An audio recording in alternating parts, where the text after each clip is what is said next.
Ahora sí, bienvenidos. Muchas gracias por estar a esta hora en este feriado para el ensayo, eh, con Laura Méndez y David Solano, quienes son estudiantes de microbiología y el día de mañana estarán defendiendo sus tesis para optar por el grado de licenciatura de microbiología. Agradezco mucho a Armel y a Adler y a Michael que están acá de invitados y a Crisia también, que es otra tesiaria, pero que Crisia está haciendo una tesis con el enfoque de psicología. Entonces, es importante reconocer que este ha sido un proyecto sumamente complejo y por eso es que hemos elegido esta estrategia de ir analizando como partes de los datos que se han generado durante los últimos 3 o 4 años de trabajo. Y de hecho, Laura Méndez es una de las, digamos, como las primeras que concretó un trabajo de tesis. Luego siguió David y Crisia también con el enfoque de psicología. Y una de las que ya terminó, que no está acá al día de hoy, es Paola Chavarría, que hizo una tesis con los datos de nutrición. Después viene una parte de integración, ¿verdad? De todos estos datos y de un proceso de publicación de todas estas tesis. Próximamente vamos a tener una sesión con Paola para que también la sesión de ella quede grabada. Em,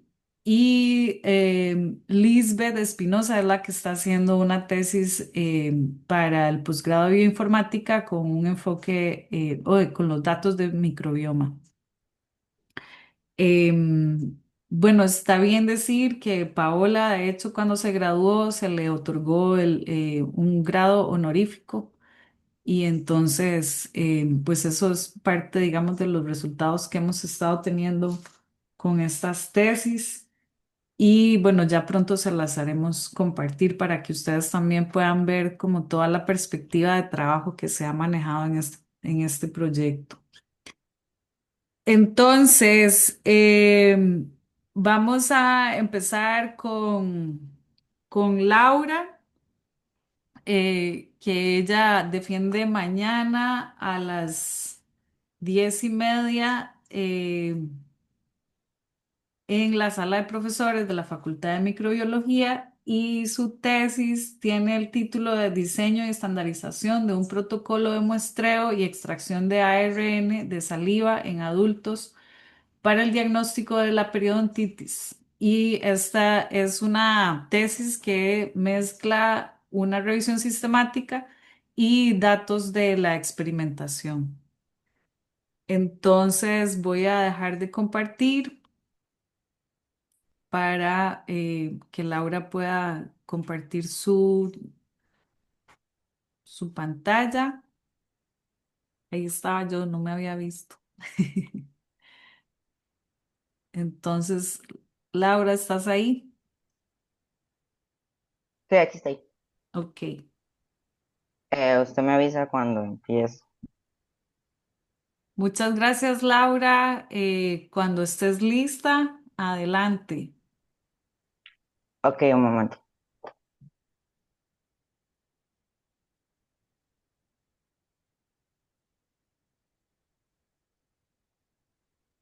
Eh, Solo como para fines ensayísticos, ¿tienen tiempo límite o no?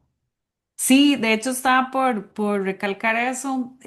Para la sesión de mañana tienen alrededor de 20 o 25 minutos.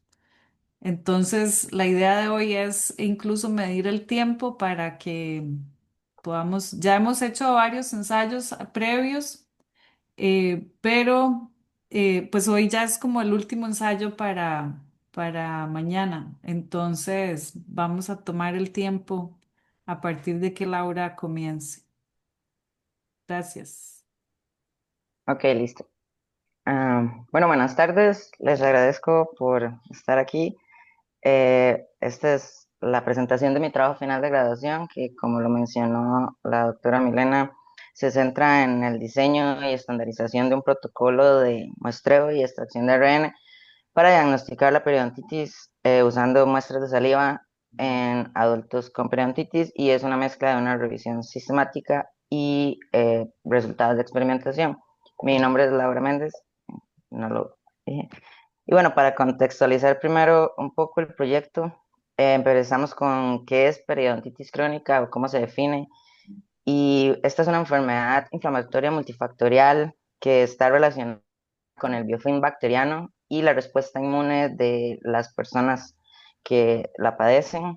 Afecta casi el 50% de la población adulta mundialmente, un 60% de adultos mayores. Es actualmente, según la Organización Mundial de la Salud, la número 6 en prevalencia. eh, y es bastante importante porque causa una pérdida dental y una destrucción del hueso alveolar.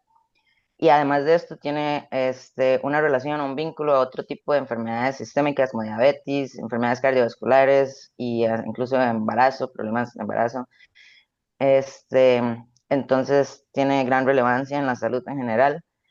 También actualmente el diagnóstico tradicional suele ser radiografías o parámetros clínicos como la inserción dental, y que son bastante invasivos y también que llegan a detectar esa enfermedad cuando ya está causando consecuencias en la salud del paciente. Eh, Además de eso, esta enfermedad no es curativa, no es curable, los daños que causa ya quedan en el paciente y el tratamiento es simplemente para que no empeore. De aquí es donde nace la propuesta de utilizar tal vez la saliva como una matriz diagnóstica. Esto al ser esta un fluido no invasivo que es accesible y que es de bajo costo. Además se plantea el considerar que tiene una variedad de biomoléculas y que además de esto se podrían reflejar tanto condiciones sistémicas como los procesos locales. Se buscaría que haya un diagnóstico temprano y que se pudiera llevar un monitoreo continuo. Entonces, se ha dado un creciente interés por utilizar la saliva y los biomarcadores que podrían estar en ella como matriz diagnóstica en una aplicación molecular. En lo que respecta a antecedentes internacionales, ya esto se ha estado estudiando en los últimos años y ha habido como una, un versus entre la madurez tecnológica con la estandarización metodológica, porque como sabemos, al pasar los años y en los últimos años, la tecnología ha avanzado y se encuentran tecnologías que pueden realizar diagnósticos con ácidos nucleicos y siguen avanzando. Sin embargo, el cuello de botella ha sido la metodología preanalítica y la estandarización, ya que no existe actualmente una metodología, un kit, algo específicamente para utilizar los ácidos nucleicos de la saliva y en esta condición. Sin embargo, como mencionaba, la comunidad científica sí ha reconocido a la saliva como un espejo de las enfermedades locales y sistémicas y reconoce el potencial que podría ser esta como matriz para esta y otras enfermedades por el reflejo que da a nivel molecular. Entonces, existe ahorita un perdón que me acaban de interrumpir. Existe ahorita esa disparidad donde se reconoce cómo la salida podría llevar a un avance, cómo la recolección, la preservación y la extracción son ahorita como los cuellos de botella que están actualmente, y cómo el ir estudiándolo sería un gran avance para esta y otras enfermedades. En el contexto de antecedentes nacionales, se tienen dos proyectos del CIFCM recientes, uno del 2022 por el doctor Molina y colaboradores, donde se estudió en una revisión sistemática los posibles biomarcadores en el tejido gingival para el diagnóstico de la periodontitis y obtuvieron resultados positivos. De ahí nace también la idea de utilizar la saliva, ya que el tejido gingival sería una muestra un poco invasiva al ser por biopsia. Entonces debido a los resultados positivos de este proyecto, se empezaron a considerar matrices menos invasivas y en el 2023 se tomó en cuenta para un estudio exhaustivo del CIPCM, donde uno de los propósitos era muestrear la saliva y identificar posibles marcadores para este diagnóstico. En este estudio se trabajó con pacientes de la clínica odontológica de la UCR ya diagnosticados con periodontitis, además de algunos sanos que se utilizarían como controles. En el proyecto en sí, de los voluntarios que firmaron consentimiento informado, aprobado por el CC, se obtuvieron 81 muestras de saliva no estimulada. Se utilizó el MasterPute Complete DNA RNA Purification Kit, que utiliza la técnica de salting out o precipitación salina para lo que fue la extracción del ARN, la extracción y purificación del ARN, con espectrofotometría por nanodrop se evaluó la concentración y se obtuvieron resultados positivos, por lo que se envió a secuenciar a Novogene en Estados Unidos. Sin embargo, de las 81 muestras enviadas, 80 no cumplieron con los requisitos para poder ser secuenciadas porque se encontró material genético de baja calidad y de aquí nace entonces nuevamente el problema de la falta de estandarización, de a pesar de seguir ya un kit establecido para extracción de ARN, no se obtuvieron resultados favorables. Se probó también, comparándolo con los antecedentes internacionales, el desafío científico por la rapidez de degradación de ARN en la saliva, la dispersión metodológica, la baja concentración. Sin embargo, tomando en cuenta las ventajas de la saliva y el impacto que podría tener en los pacientes, es donde nace la idea de este proyecto con la siguiente pregunta de investigación, que es básicamente cómo se puede diseñar este protocolo para recoger y extraer el ARN salival, asegurando que las condiciones de este ARN sean adecuadas, que cumplan con la integridad y la concentración para poder aplicarlo en futuro a estudios moleculares relacionados con periodontitis. Y nuestra hipótesis plantea entonces que esto sería posible analizando factores preanalíticos y analíticos críticos y logrando estandarizar un protocolo con este análisis para poder tener resultados íntegros y compatibles con análisis transcriptómicos. Para lograr esto, se planteó el objetivo general entonces, que es caracterizar el proceso de muestreo de saliva, tanto de manera experimental como por medio de una revisión sistemática para recolectar esta información y de esta manera plantear un protocolo adecuado en el que se puedan obtener resultados válidos. Esto con la ayuda de 4 objetivos específicos que, como mencionaba, el primero sería una revisión sistemática sobre esta extracción de ARN y expresión genética en muestras de saliva. Después, caracterizar el proceso de manera experimental, obteniendo resultados de ambos, comparándolos para así evaluar las coincidencias y las diferencias y buscar los datos más relevantes y más importantes que nos ayuden a formar este protocolo, y obteniendo esos resultados y esta comparación, proponer un protocolo adecuado para obtener los mejores resultados para este proceso. Esto se propuso lograr con la siguiente metodología, como mencionaba, la revisión sistemática que se realizó utilizando las plataformas de Embase y Ovid del CIPD. Se hizo con ensayos clínicos, artículos encontrados entre el 2016 y el 2024, todos que fueran ensayos clínicos publicados con peer review, que fueran en inglés, que fueran relacionados con periodontitis, extracción, la saliva como muestra y que fuera con extracción de ARN. En el caso del procedimiento experimental, consistió en 5 pruebas diferentes, secuenciales, se realizaron en un periodo de 6 meses, en donde se evaluaron diferentes técnicas de recolección, de preservación y extracción, se realizaron en el laboratorio del CIPCM y donde se iban a tomar en cuenta la variedad de resultados. Después de eso, se planeó el análisis de datos con un enfoque más que todo descriptivo y cualitativo, donde lo que más se buscaba eran las diferentes concentraciones y las integridades del ARN, y se usaron medidas de tendencia central y dispersión para hacer esta comparación. Y por último, el diseño del protocolo con estos resultados, haciéndolo bastante detallado y tomando en cuenta todos los pasos preanalíticos, analíticos y posanalíticos.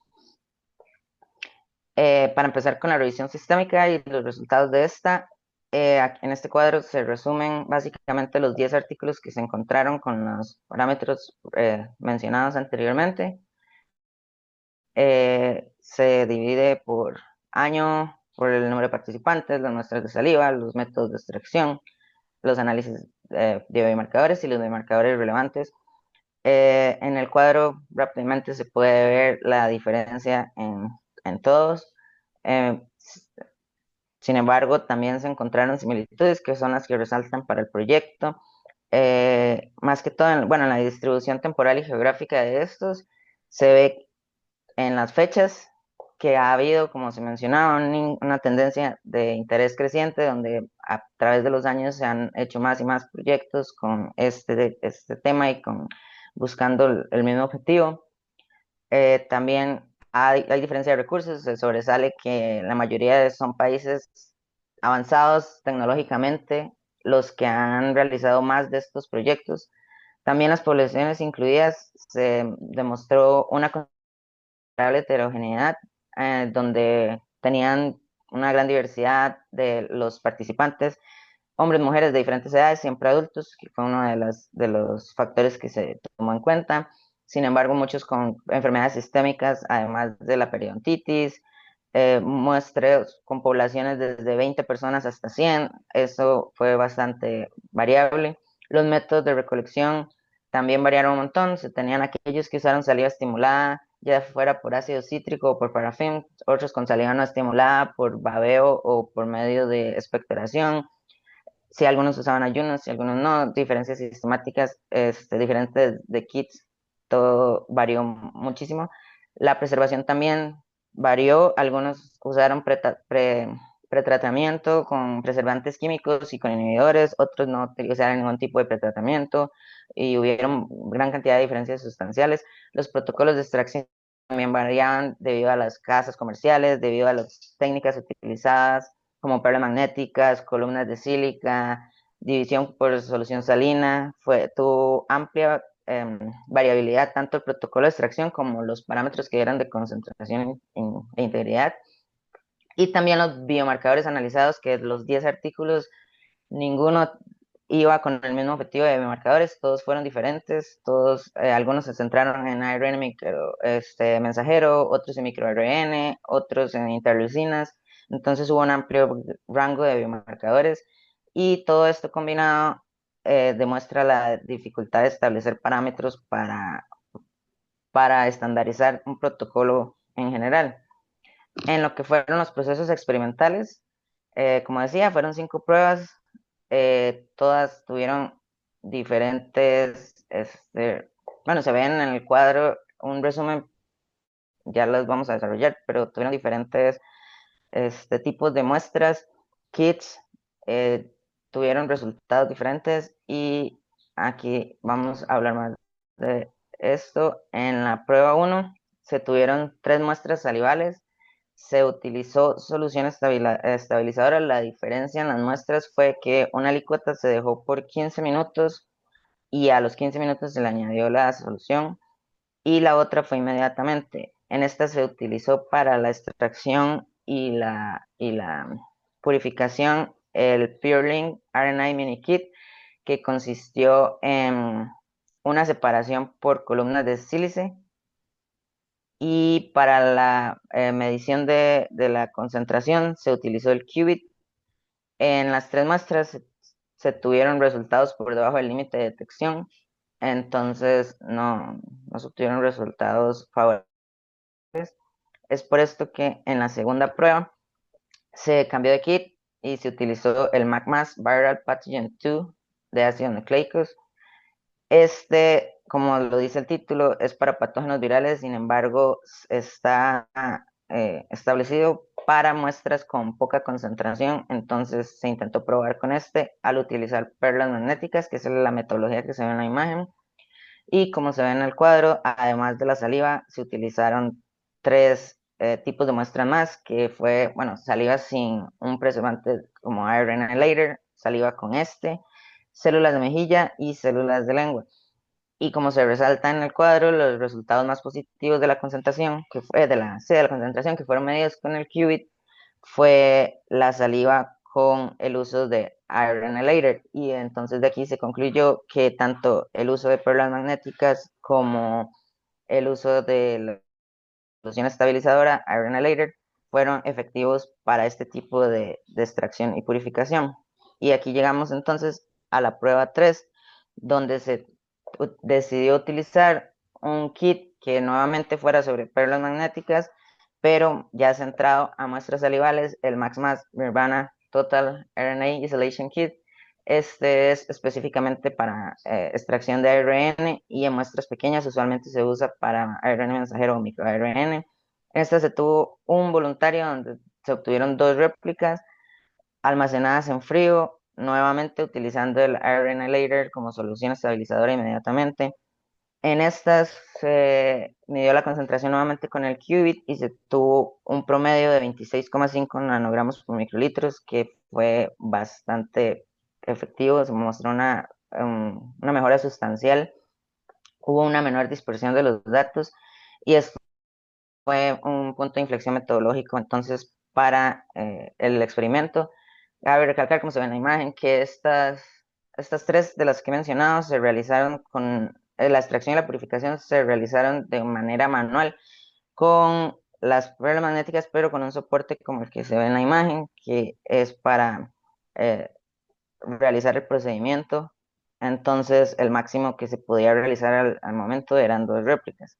Sin embargo, debido a la efectividad de esta prueba, se trató de replicar nuevamente con las mismas características, con los pasos exactos, nuevamente dos muestras, nuevamente manual, y en esta los resultados fueron completamente contrarios, donde una dio debajo del límite de detección y la otra dio solamente 2,19 nanogramos por microlitros.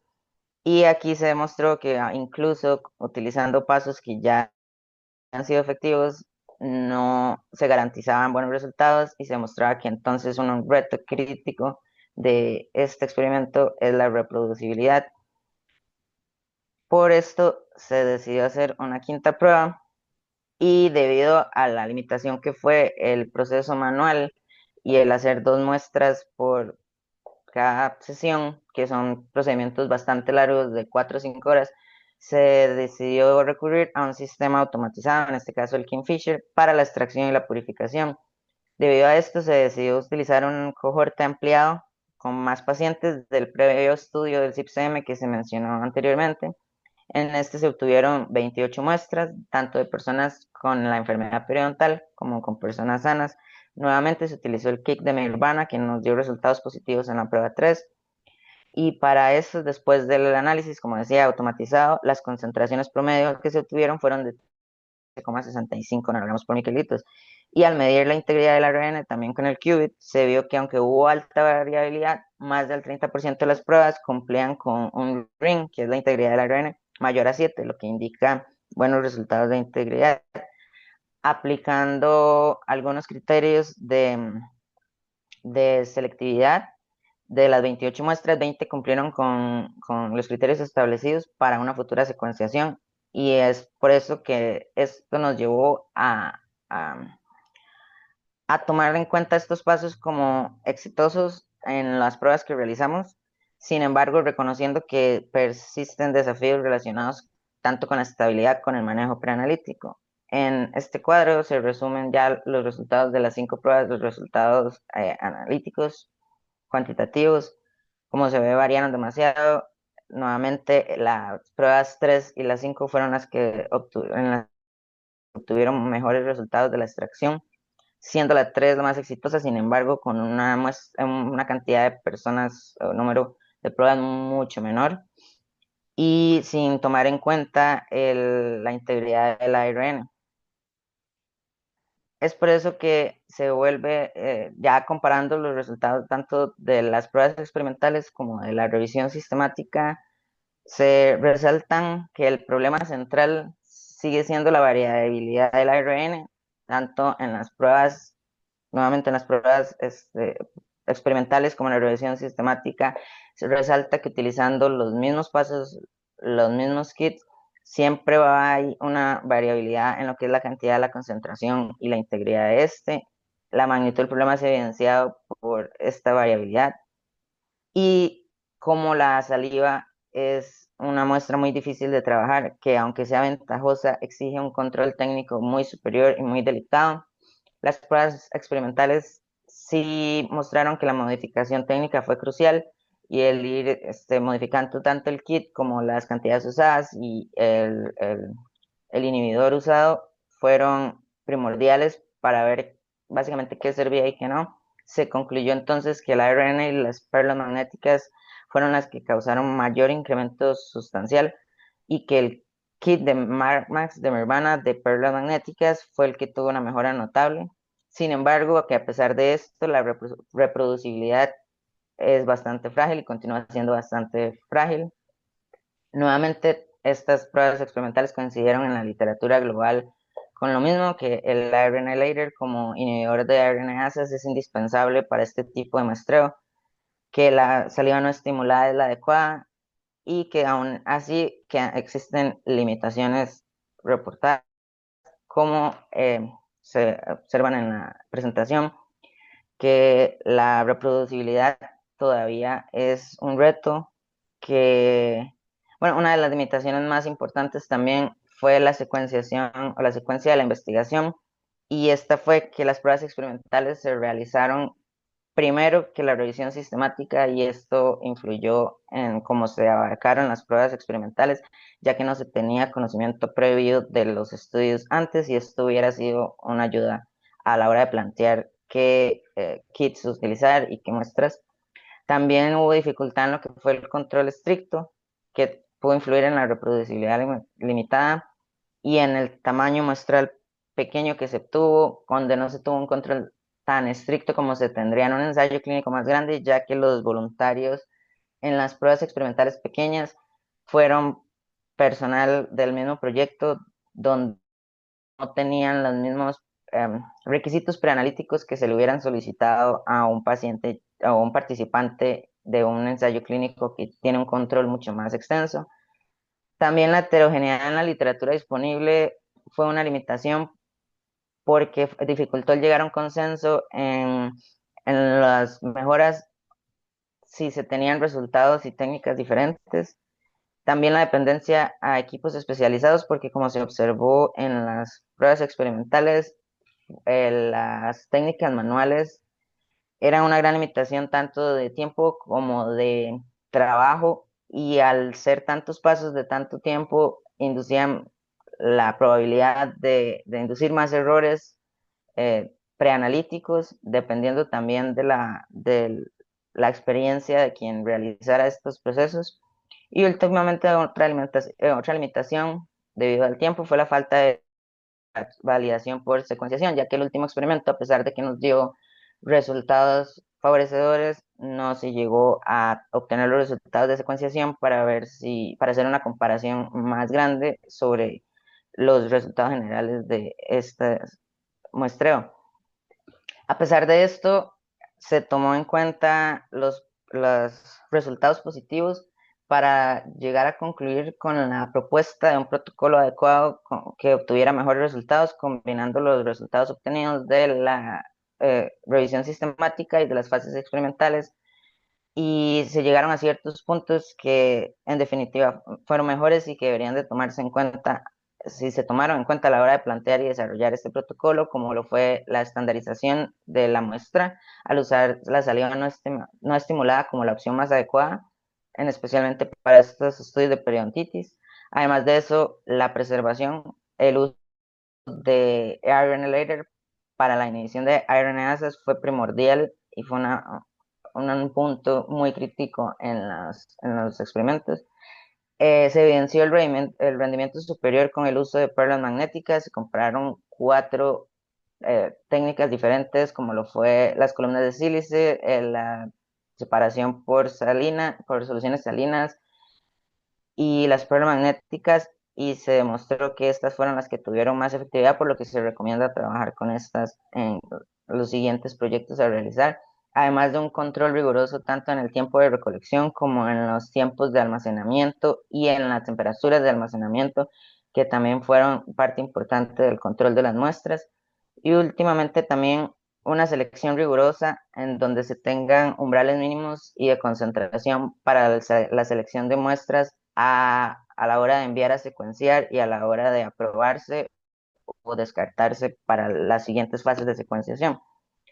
Y para terminar mi presentación, si de estas limitaciones se encontraron algunas oportunidades para mejorar, y de aquí nacen algunas recomendaciones para futuros proyectos, divididas en tres puntos muy importantes, que serían la estandarización de la implementación, que a mi parecer sí es necesario una capacitación especializada para aquellos quienes vayan a trabajar con este tipo de muestras y este tipo de procesos, porque al ser una muestra tan delicada, sí es de bastante importancia cualquier mínimo error en los pasos, y hay muchos factores o consideraciones que no están escritas específicamente en los kits o en los protocolos, que una persona con mayor conocimiento o capacitación tal vez ya los obvia, pero alguien que no tiene la experiencia necesaria no los tomará en cuenta a la hora de desarrollar eh, ciertos pasos o ciertas metodologías. Y aquí también entra el punto de protocolos abiertos, que nuevamente, a mi parecer, sería importante que los protocolos sean bastante detallados, donde se incluyan los procesos desde la selección de pacientes hasta el último punto, y se incluyan los detalles que podrían ser obvios para muchos profesionales, pero para muchas personas tal vez no tanto, a la que están empezando o que no suelen trabajar con este tipo de muestras, al ser un procedimiento no tan común como otros. Además de eso, el control preanalítico, que se lleven registros estrictos de absolutamente todo, que aunque tal vez al momento no se pensaría que influyan en los resultados, se ha observado que sí, incluso segundos en los que un participante a otro duren la recolección de la muestra, o un tiempo en el que se tardó en llevar la muestra de un paso a otro, interfieren, y es importante llevar un registro de todos estos, además de los criterios de calidad, como mencionaba, con los que se seleccionan las muestras a evaluar y a continuar en el proyecto, y las que no cumplen los criterios y es mejor no considerarlas. Y por último, a la parte de secuenciación y análisis molecular, una de las recomendaciones sería para mejores resultados de la extracción del ARN, ya sea realizar extracciones diferenciales o secuenciación dual en lo que respecta al ARN humano con el ARN de la microbiota, porque ambos van a estar siempre en la muestra, y sería importante ya a la hora de secuenciar, ya sea diferenciarlos o extraerlos de manera conjunta, que sería lo más recomendable, para poder así tener resultados más próximos a lo que se busca, que es el posible diagnóstico de la enfermedad de periodontitis en pacientes que la padezcan con las muestras de saliva. Y con esto concluiría mi presentación. Les agradezco nuevamente por la atención, y cualquier pregunta o comentario, estoy atenta. Muchas gracias. Laura, muchísimas gracias por tu presentación. Em, yo tengo como algunos comentarios rápidamente, pero después de que David presente, podríamos como abrir un poco más la discusión para revisar algunos detalles, en caso de que alguno más quiera aportar. Entonces, rápidamente lo que quiero resaltar es que Bueno, la parte de antecedentes es que básicamente que el laboratorio no teníamos un protocolo específico para Costa Rica, ¿verdad? Pero más que todo para el laboratorio donde estábamos trabajando y en específico para el proyecto. O sea, siempre es importante hacer validación de los protocolos. Creo que ese es incluso uno de los grandes aprendizajes. Luego, el proyecto al principio se empezó con tejido, o sea, que se sacaban biopsias de la parte, digamos, de las encías. Sin embargo, para poder hacer esto, se ocupaba que los pacientes, en especial los que tenían periodontitis, ocuparan un tratamiento en específico que nos permitiera hacer esa extracción. Entonces, eso nos restringía muchísimo las muestras que nosotros podíamos recolectar y en especial que no podíamos recolectarla de pacientes que fueran controles porque no necesitaban el tratamiento, ¿verdad? Entonces era como tal vez muy invasivo hacer ese corte en la encía, en especial a personas que no lo ocupaban. En la filmina de los objetivos, yo resaltaría como palabras clave. Si vas a poner todo el objetivo, como que pondría en negrita palabras clave que permita como hacer una lectura rápida a ojo. Em, Sería bueno, esta sería como una de mis preguntas, ¿verdad? Con respecto a la revisión sistemática. ¿Cuáles eran las metodologías? O sea, o qué tipos de estudios fueron los que se incluyeron y si esto fue un criterio de exclusión o de inclusión para la revisión. Y en la diapositiva donde pones la cantidad de personas que ya se utilizaron para el plano experimental, ¿verdad? Las 28 muestras, yo haría una especificación cuántos de esos eran sanos y cuántos de esos eran con enfermedad periodontal, como para que quede más específica la presentación. ¿Está bien? En esta última, en la de prueba 5 se refiere a la... Sí, si quiere la pone rápidamente. Es que usted pone ahí como que algunos eran sanos y otros eran tenían diagnóstico de enfermedad periodontal, pero yo ahí pondría los números, ¿cuántos? Ahí no, en las más adelante, en la de esa que dice 28, la segundo punto, 28 muestras, personas con enfermedad periodontal y personas sanas. Entonces, de esas 28, ¿cuántas tenían enfermedad periodontal y cuántas eran personas sanas?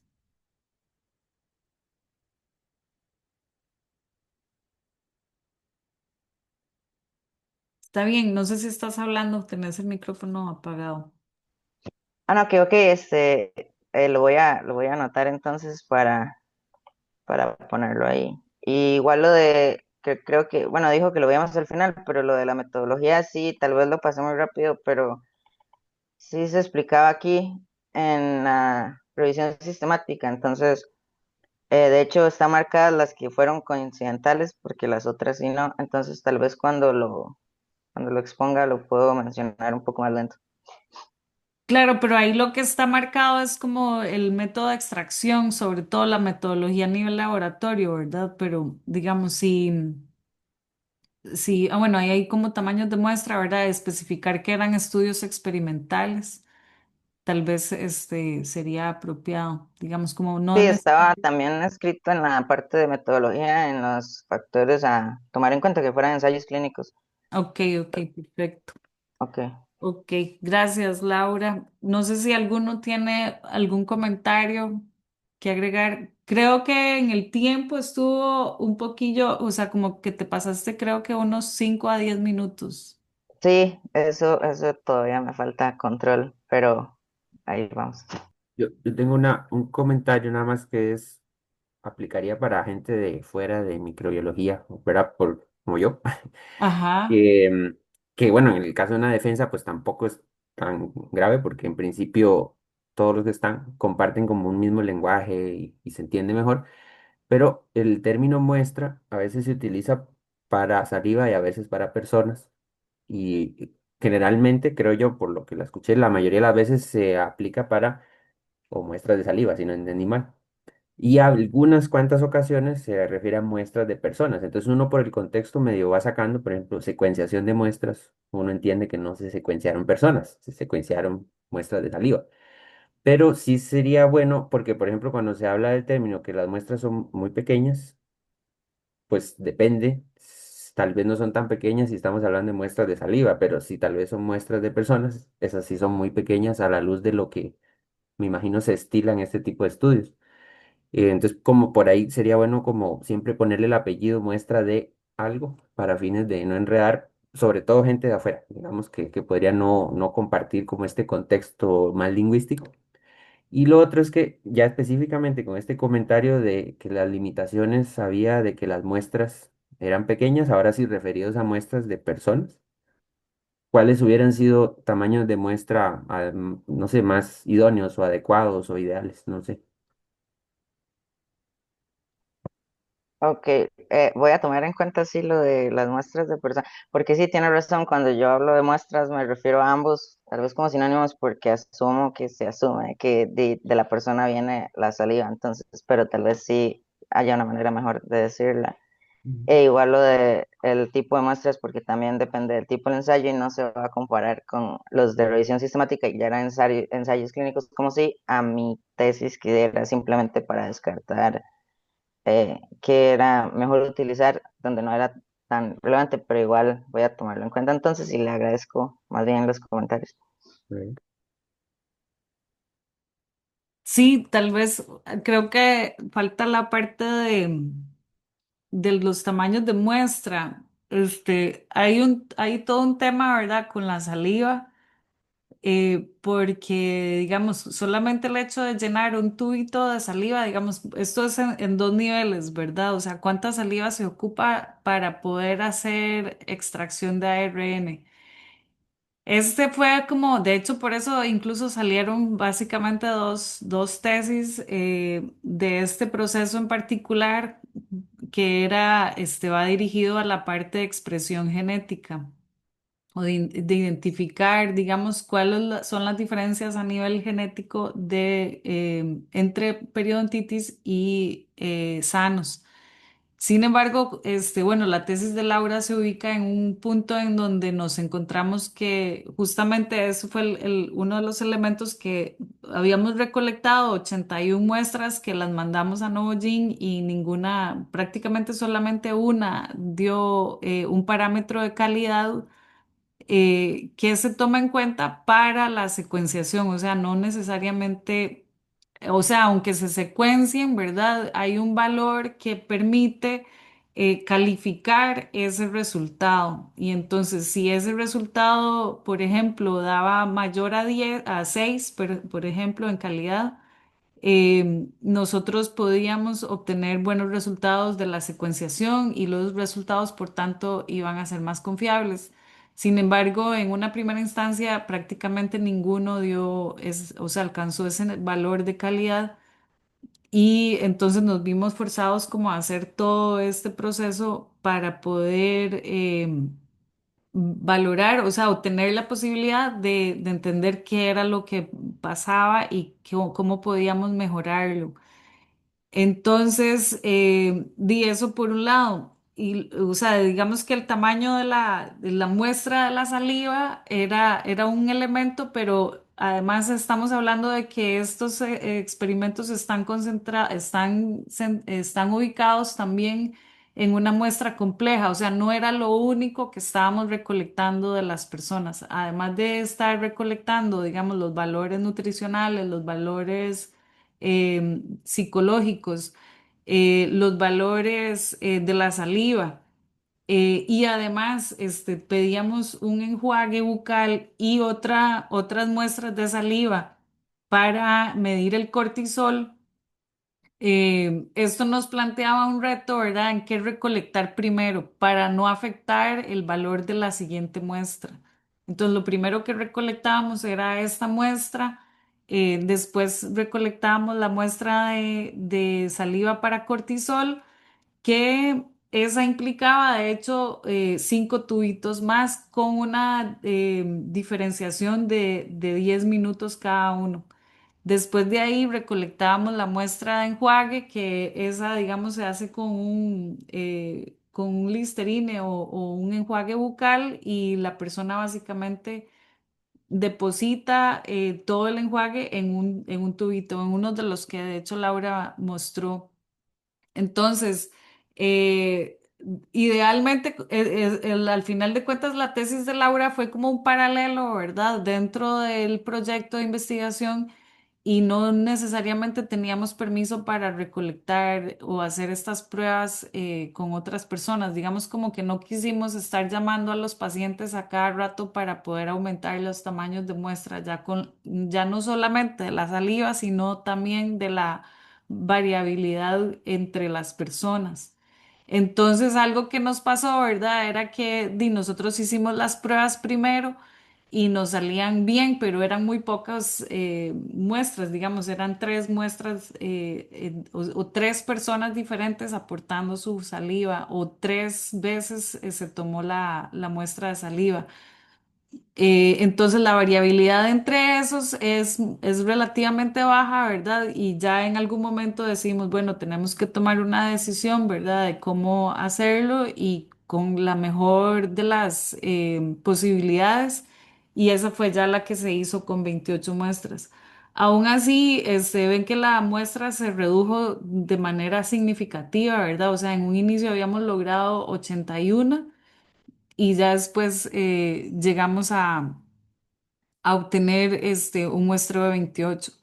Entonces, aquí yo creo que uno de los aprendizajes más grandes que hemos tenido es sobre todo en cómo hacer un muestreo complejo, eh, tomando diferentes tipos de muestra y manejando una clínica, básicamente, con personas que vienen de diferentes partes del país, eh, que incluso pues han tenido dietas distintas en los días anteriores, o que pudieron haber entrado en tratamiento, en especial las personas que ya se habían diagnosticado con enfermedad periodontal. De hecho, esa fue la razón por la cual al final no hicimos el proceso de validación y volver a repetir el muestreo, porque lo valoramos en función de que eh, pues ya algunos habían empezado tratamientos y eso nos iba a alterar como la ventana de observación. Y mira, Entonces, y en ese cuadrito, ese justo el que está ahí, por ejemplo, que esa es la parte que es como la que uno podría enredarse un poco más, porque, por ejemplo, en segunda fila dice 2 muestras con 2 réplicas. Entonces, 2 muestras se refiere a 2 personas, o es una persona, o sea, ¿cuántas personas participaron en la prueba? Dos. ahí serían 2 personas que se replicó 2 veces. O sea, 4 observaciones o 4 muestras de saliva. Exacto. Ah, ok. Sí. Pues sí, Laura. Ujú.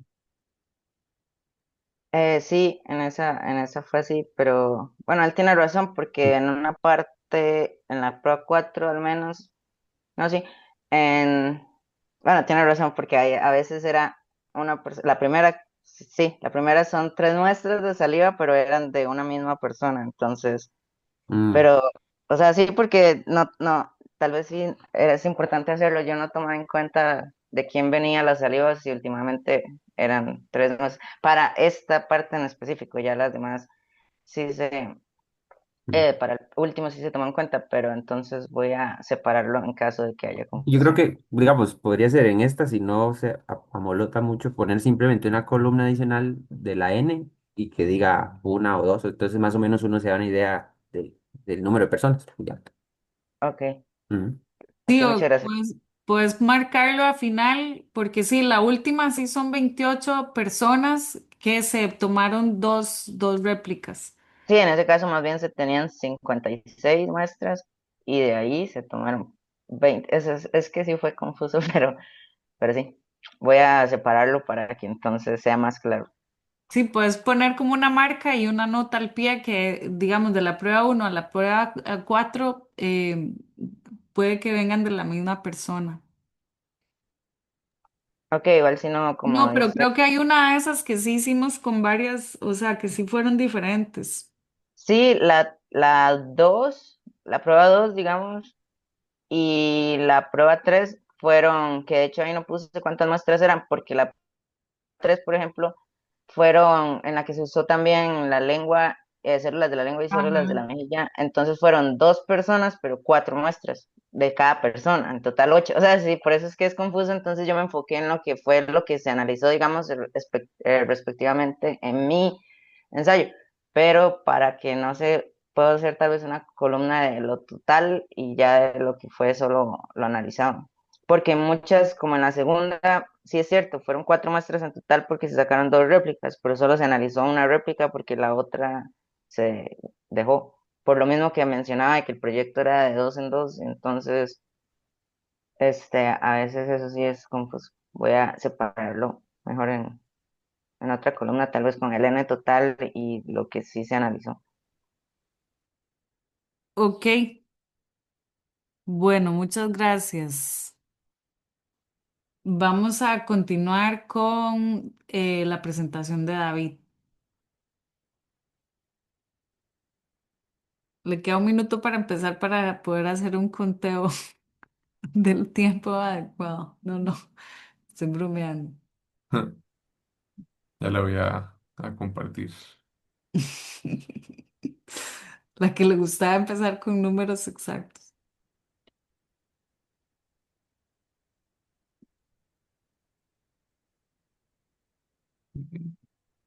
Adelante, David. Ah, bueno, la Ahí, otra, perdón, antes de adelante, que se me adelante. olvide. Laura, en la primera diapositiva es bueno que pongas los nombres de los tutores y los revisores. Creo que hace falta. Ok, Pura vida, ahora sí. Ya, perdón, David, ahora sí, cuando usted esté listo, adelante. Ok.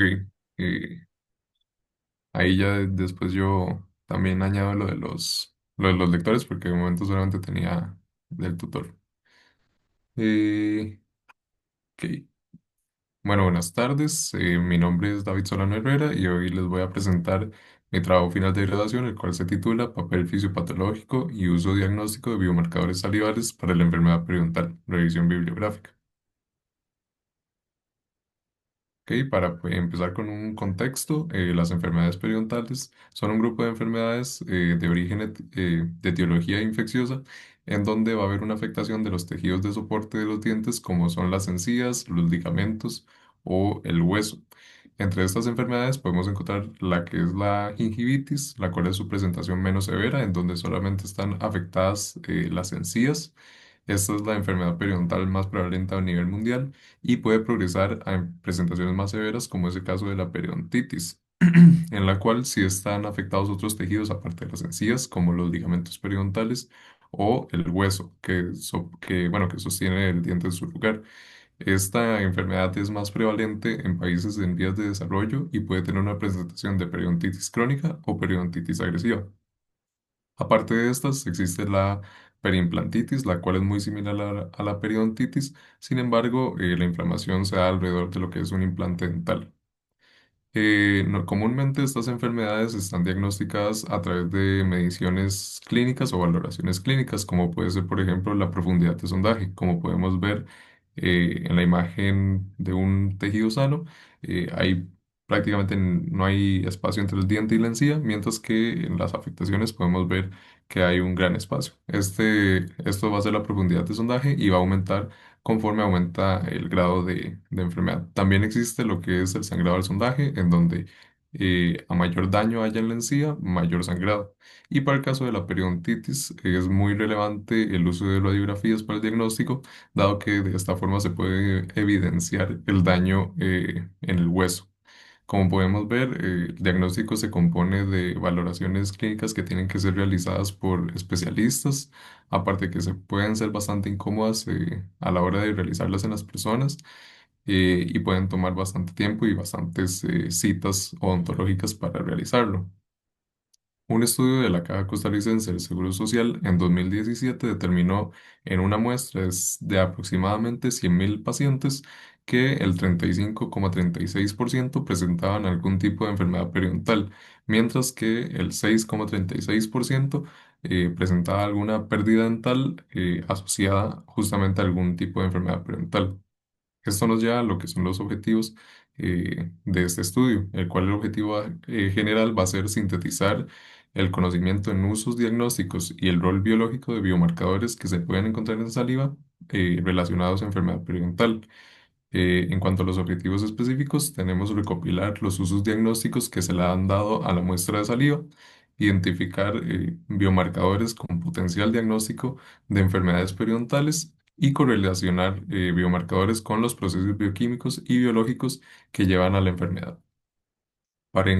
Bueno, para lograr esto, lo que se realizó fue la búsqueda de información en diferentes bases de datos, como son Embase, Wiley y Ovid Medline. Para cada uno se desarrolló un algoritmo de búsqueda, incluyendo palabras como, por ejemplo, saliva, humano, adulto y también enfermedad periodontal. Una vez obtenidos los resultados, se depuró la información, excluyendo artículos que incluyeran, por ejemplo, otro tipo de comorbilidades aparte de la enfermedad periodontal, como puede ser, por ejemplo, enfermedades coronarias, no están comprendidos dentro de este estudio. También lo que es la población pediátrica, porque existe, por ejemplo, entidades como la periodontitis juvenil, que no está tomada en cuenta tampoco dentro de este estudio, y los estudios en veterinaria, dado que está centrado para que sea solamente en humanos. Entonces, para comenzar, tenemos que saber cómo se forma, cómo se compone y qué funciones están asociadas a la saliva. La saliva comúnmente va a estar formada por glándulas salivales que se encuentran en la boca. Van a tener una gran influencia de sustancias que se encuentran en la sangre y van a pasar a formar parte de la saliva, como pueden ser proteínas, carbohidratos, electrolitos, y también va a haber una composición bacteriana que va a caracterizar la saliva de cada persona. Varias de las funciones que van a tener estos componentes de la saliva es, por ejemplo, ayudar a la deglución, también van a iniciar lo que es la digestión, va a proporcionar un medio para la posibilidad de que haya comunicación entre células a través de vesículas de excreción celular y también va a corresponder una barrera natural contra infecciones microbianas a través de, por ejemplo, proteínas como las inmunoglobulinas o la lactoferrina. Respecto a cómo se puede muestrear la muestra de saliva y cómo se debe manejar, bueno, tenemos lo que son, por ejemplo, aparatos de recolección. También se puede hacer una salivación, que es simplemente depositar la saliva en un contenedor, y los enjuagues bucales. Respecto a la salivación, esta puede tener una muestra no estimulada o estimulada, en donde la no estimulada pues simplemente va a ser la salivación, simplemente la saliva que se produzca en ese momento, y la muestra estimulada va a ser cuando se da por ejemplo, un ácido cítrico o parafil para justamente hacer que la persona salive más. La muestra de saliva va a tener ciertas ventajas, como es el caso de no ser una muestra que se recolecta de forma invasiva, a diferencia de, por ejemplo, las valoraciones clínicas que veíamos al inicio. También va a ser fácil de recolectar, no va a requerir de personal entrenado para su recolección. Tiene un bajo riesgo de contaminación. Aparte tiene un bajo riesgo infeccioso para el personal que la manipula, a diferencia de, por ejemplo, una muestra de sangre que requiere de agujas e incluso va a poder servir como un indicador de enfermedades sistémicas, como es el caso de cuando se mide cortisol en saliva, cuando se sospecha de síndrome de Cushing. Sin embargo, no todo es bueno, también van a haber algunas desventajas. Yo les mencionaba que la composición va a ser muy variable. Esto no solamente entre personas distintas, sino dentro de la misma persona, de un momento a otro puede variar mucho, lo cual hace que sea difícil establecer rangos de referencia para los analitos que se pueden encontrar ahí. También va a haber presencia de varios inhibidores de diferentes cosas, como por ejemplo las técnicas a utilizar. Por ejemplo, hay inhibidores de la reacción en cadena de la polimerasa, así como inhibidores de metaloproteasas que se quieren determinar. Y aparte van a estar en muy baja concentración estos analitos, lo cual también es otra limitación, y va a hacer que se requieran de metodologías de alta sensibilidad para cuantificar o siquiera detectar los analitos de interés. En cuanto a algunas de las aplicaciones eh, que se han creado hasta este momento, están, por ejemplo, las técnicas microbiológicas, las cuales se basan principalmente, por ejemplo, en la detección de genes bacterianos, detección de proteínas o enzimas bacterianas, o incluso en el cultivo directo del agente que se asocia a la patología. También vamos a tener detección de proteínas, como es a través de las inmunocromatografías o incluso utilizando principios de química seca, como los que se utilizan en la tiradorina para detectar hemoglobina en la saliva. Por último, vamos a tener lo que son métodos físico-químicos que están centrados en, por ejemplo, microchips para detectar amonio o lactato, o en este caso, lo que se puede ver en la imagen es un sensor óptico que lo que detecta es el pH de la saliva. Hay varios desafíos de cara a la implementación de estas metodologías eh, con vistas en diagnóstico, principalmente asociados a sus valores de sensibilidad y especificidad, ya que no son adecuados para un ámbito clínico. Esto lleva a que haya muy pocas técnicas que hasta el momento han sido aprobadas por entes reguladores como es la FDA o el CLIA. Si bien sí hay técnicas aprobadas para saliva, no hay ninguna técnica que esté aprobada. Para saliva, para diagnóstico de enfermedad periodontal. Esto es lo que lleva a que las pruebas clásicas se mantengan como el estándar diagnóstico. Ahora que vimos un poco de la muestra de saliva, vamos a ver cuáles son los biomarcadores que se han estudiado que tienen un aumento o expresión diferencial entre pacientes sanos y pacientes con enfermedad periodontal. Vamos a empezar con lo que son los biomarcadores microbiológicos, en donde tenemos, por ejemplo, especies de bacterias como Porphyromonas gingivalis, Fusobacterium nucleatum, que su sola presencia se va a asociar con la presentación de una patología periodontal. También la detección de proteínas bacterianas asociadas a justamente estas bacterias. A pesar de todo, de que se puede determinar una especie puntual y se puede asociar con la enfermedad, el mejor indicador siempre va a ser lo que es la disbiosis. Por ejemplo, la bacteria Agregatibacter actinomycete está presente tanto en personas sanas como en personas con periodontitis. Pero una desregulación, un aumento desproporcionado en sus poblaciones va a ser un mejor indicador de que hay enfermedad en este caso, o incluso un aumento en las poblaciones de arqueas. No solamente bacterias o arqueas se han relacionado con enfermedad periodontal, también la infección por el virus del herpes se dice que se puede asociar con enfermedades periodontales. Ahora vamos a hablar sobre los marcadores proteicos que son propios del huésped. Vamos a empezar con los de periodontitis que van a estar aumentados. Podemos ver que está el grupo de las interleucinas proinflamatorias. También vamos a tener un aumento en lo que son marcadores de daño celular, enzimas colagenasas, que como vamos a ver más adelante, lo que se encargan es de degradar el tejido, proteínas asociadas a la movilidad celular, sobre todo movilidad de leucocitos. Vamos a tener algunos efectores microbicidas, como es el caso de la lactoferrina, o los receptores de inmunidad innata, como los Toll-like receptors. Y también vamos a tener marcadores de resorción ósea, lo cual tiene bastante sentido considerando que en la periodontitis sí va a haber una afectación ósea. Respecto a los marcadores que aumentan, ahora en el caso de la gingivitis, vamos a tener la interleucina 40, vamos a tener algunas proteínas sanguíneas y también vamos a tener algunas proteínas que estimulan la angiogénesis. Ahora, respecto a proteínas que aumentan tanto para gingivitis como para periodontitis, vamos a tener nuevamente interleucinas proinflamatorias, también proteínas asociadas a la movilidad celular, nuevamente de leucocitos. Vamos a tener otros efectores microbicidas como las inmunoglobulinas e incluso vamos a tener un aumento en lo que son marcadores de resorción ósea, que a pesar de que solamente la periodontitis va a haber la lesión ósea, también se ha visto que en la gingivitis hay un cierto aumento de estos marcadores. Respecto a marcadores que disminuyen en periodontitis, vamos a tener lo que son los inhibidores de destrucción. También vamos a tener, a pesar de que veíamos que comúnmente aumentaban, también van a haber algunos marcadores de inflamación que disminuyen, como el complemento o la proteína C. Y vamos a tener disminución también de lo que son proteínas que ayudan a la homeostasis celular. Algunas proteínas que se expresan de forma variable, es decir, que en algunos estudios se ha visto que aumentan y en otros disminuyen, son las interleucinas antiinflamatorias y también otros componentes del complemento. Respecto a marcadores que disminuyen tanto para gingivitis como para periodontitis, vamos a tener inhibidores de extravasación de neutrófilos principalmente, algunos agentes antioxidantes o que tienen funciones antioxidantes como la melatonina y también interleucinas de proliferación celular. Mientras que la expresión variable, es decir, que en algunos estudios se ha visto que aumenta, en otros que disminuye, está situada en la interleuquina 17.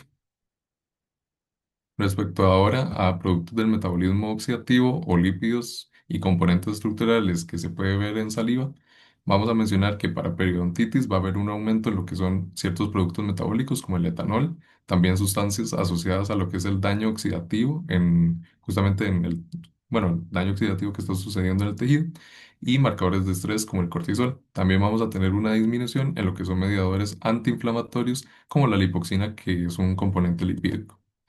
Respecto a gingivitis y periodontitis, vamos a tener un aumento en mediadores inflamatorios, como la prostaglandina, y una disminución en enzimas protectoras contra daño oxidativo, como la glutatión peroxidasa. No solamente proteínas individualmente se han estudiado, también se han hecho estudios en vesículas de excreción. Por ejemplo, se ha visto que proteínas contenidas dentro de estas vesículas asociadas a inflamación y muerte celular están aumentadas en enfermedad periodontal. También proteínas que corresponden a parte de la estructura de la membrana de la vesícula, como el CD9 y CD81, están disminuidos cuando hay presencia de periodontitis. Y por su parte, también hay un aumento en el ARN mensajero del ligando de muerte programada en pacientes con periodontitis. Respecto a los ARNs que se expresan diferencialmente, tenemos un aumento en lo que son microARNs, ARNs extracelulares y nucleócidos libres. Y vamos a tener una disminución en algunos ARN mensajeros, principalmente de acetilasas de histonas relacionados a procesos epigenéticos y el nucleócido libre M6AM. Otro marcador que se ha estudiado son las poblaciones celulares, donde se ha visto a través de citometría de flujo que hay un aumento en las poblaciones totales leucocitarias, así como los linfocitos B, células NK, linfocitos CD4 y linfocitos CD8 cuando hay presencia de enfermedad periodontal. También se ha visto que cuando se cultivan las células epiteliales de un paciente con enfermedad periodontal hay una mayor secreción de mediadores inflamatorios respecto a los cultivos de personas, bueno, de células de personas eh, sanas. No solamente es importante saber que un marcador aumenta o disminuye según haya enfermedad o no, también es importante poder relacionarlo a a las valoraciones clínicas de las que le hablaba al inicio. Por ejemplo, está el caso de las proteínas o las interleucinas inflamatorias, las cuales van a aumentar, así como aumenta la profundidad de sondaje, por lo cual hay una correlación positiva entre ambas variables. También vamos a tener algunos que nos permiten la detección temprana de la enfermedad, como la interleuquina 1 beta o el ANXA1, la cual tiene la particularidad de que se encuentra aumentado en los hijos de personas que han tenido enfermedad periodontal en el pasado, por lo cual podría ser un factor predisponente a que estos niños en un futuro desarrollen enfermedad periodontal.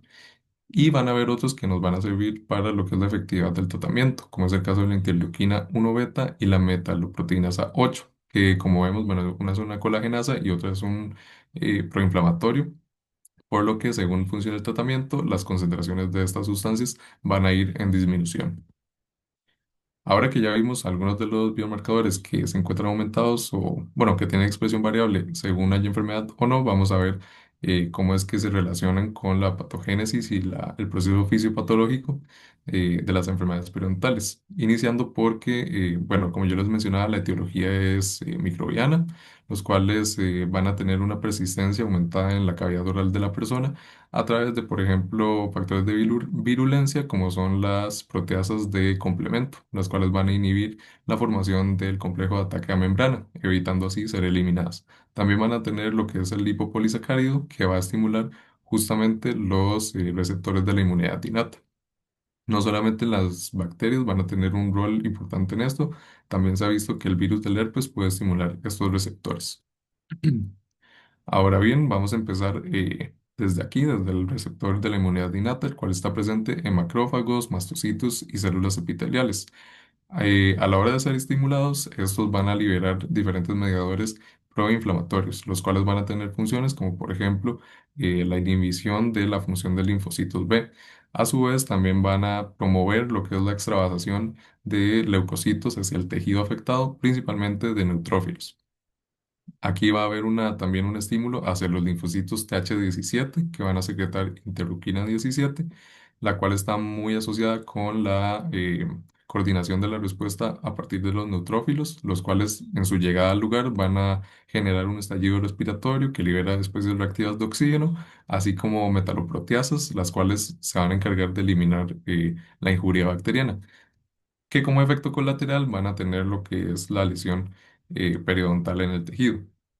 Aparte de los linfocitos TH17, también van a estar los TH1, los cuales son linfocitos proinflamatorios. Van a secretar más mediadores inflamatorios, así como quimiosinas que van a promover todavía más la llegada de neutrófilos al sitio afectado.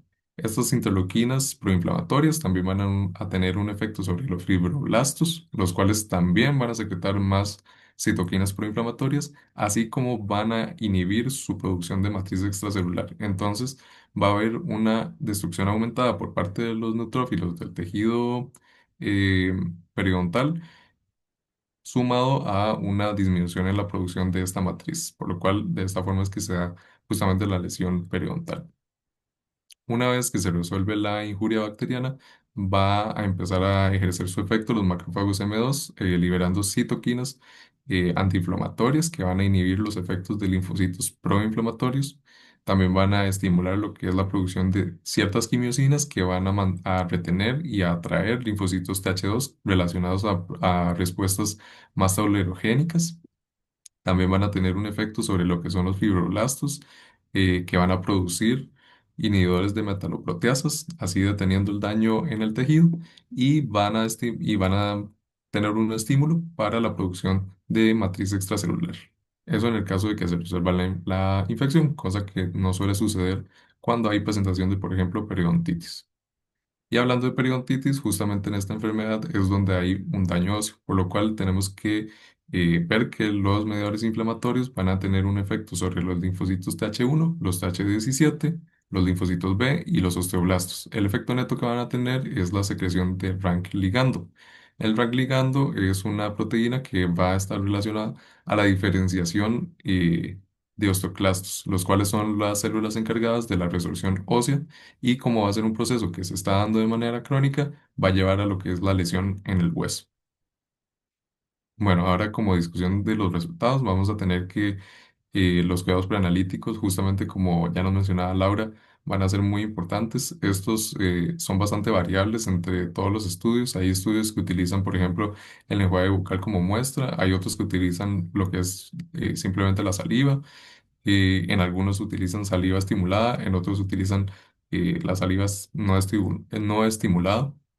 Y esto es bastante relevante porque se han visto diferencias entre las concentraciones de analitos para una misma persona cuando se recolecta una muestra estimulada y cuando no se recolecta, por lo cual es un factor bastante importante a tomar en cuenta y que normalmente no está tomado, ¿verdad?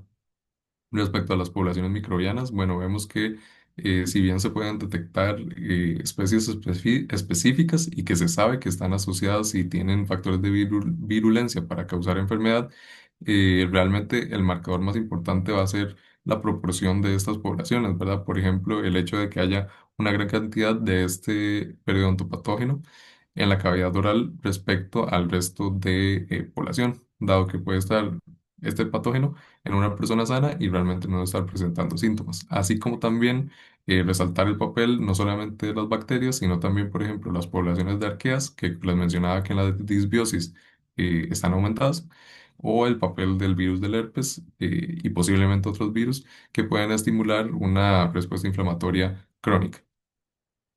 También hemos visto que bueno, que existe la posibilidad de desarrollar diferentes pruebas para detectar biomarcadores. Principalmente las que se suelen utilizar son lo que son los inmunoensayos, como inmunocromatografías o ELISAs.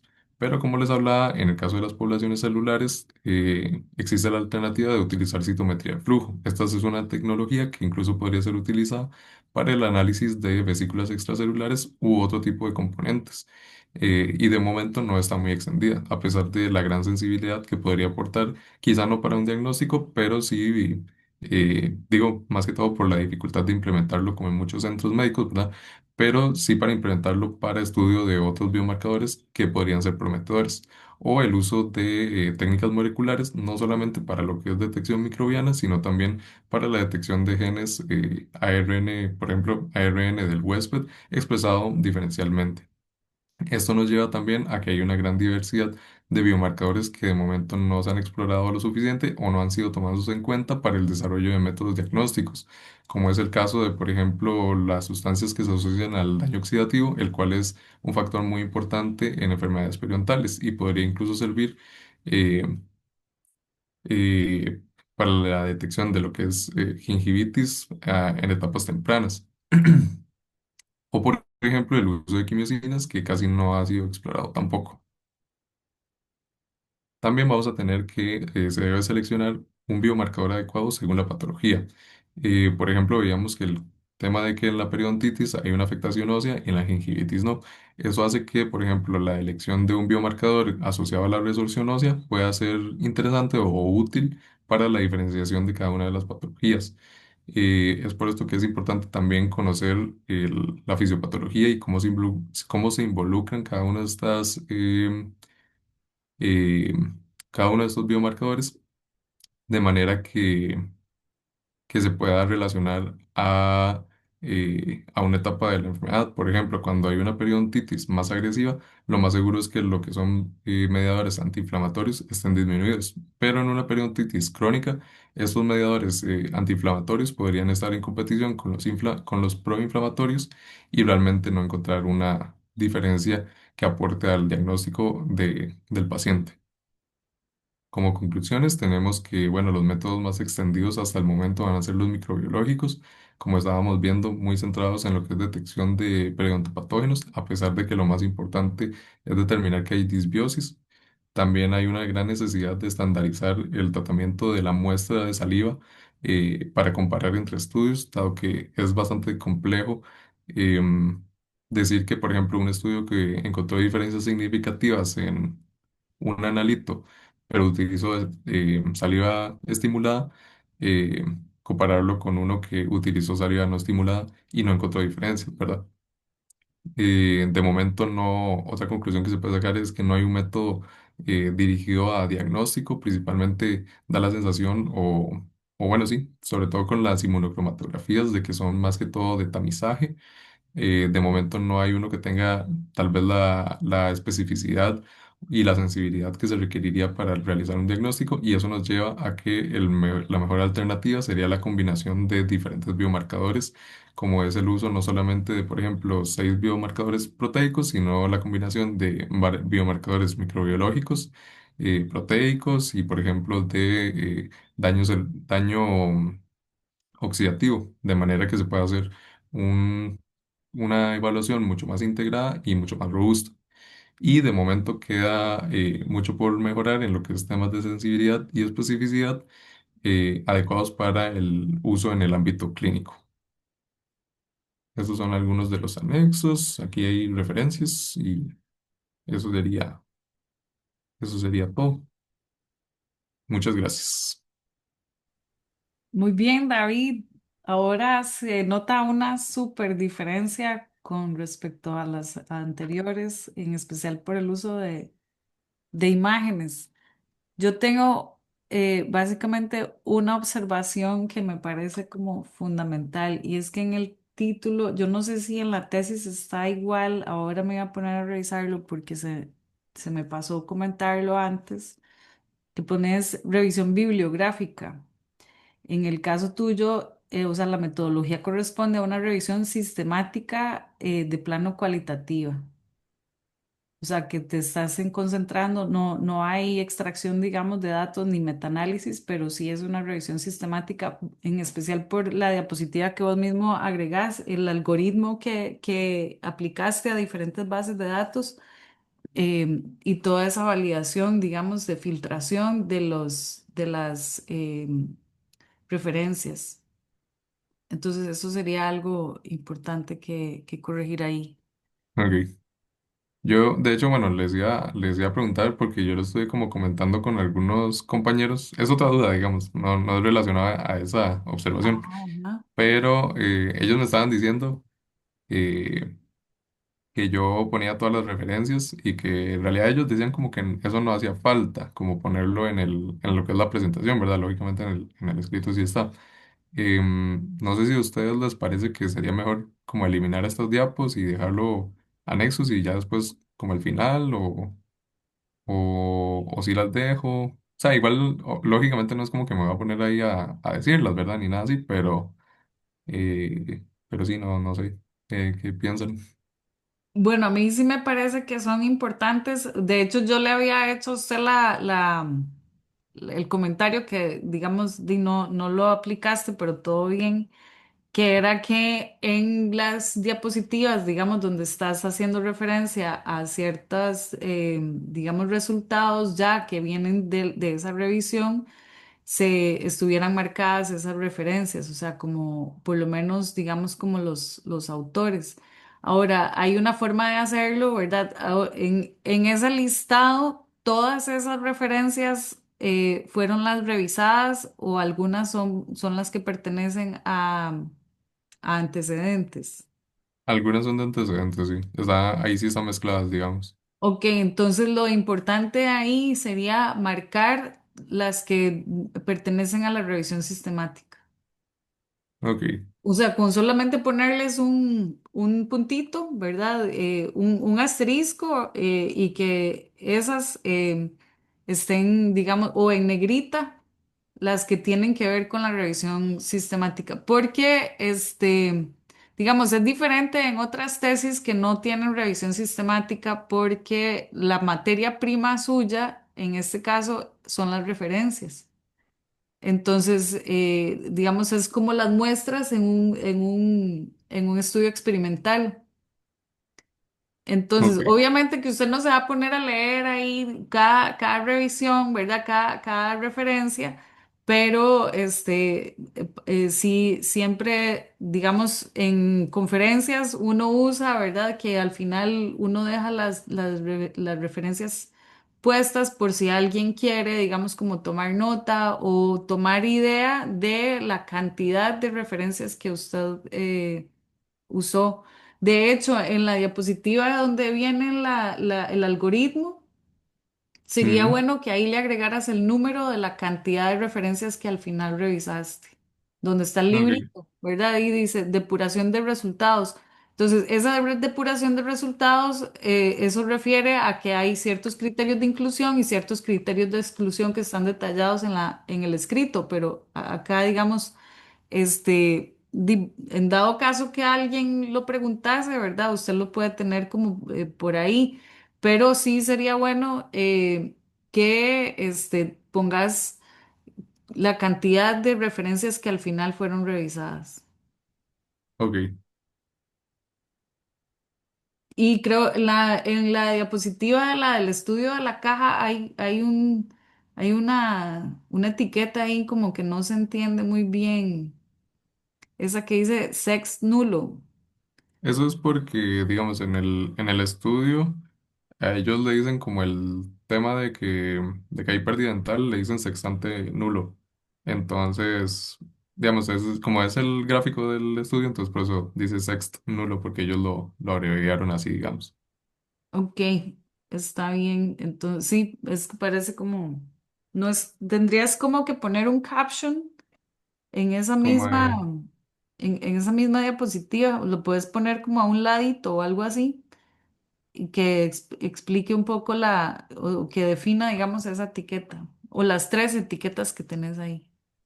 ok. Está bien.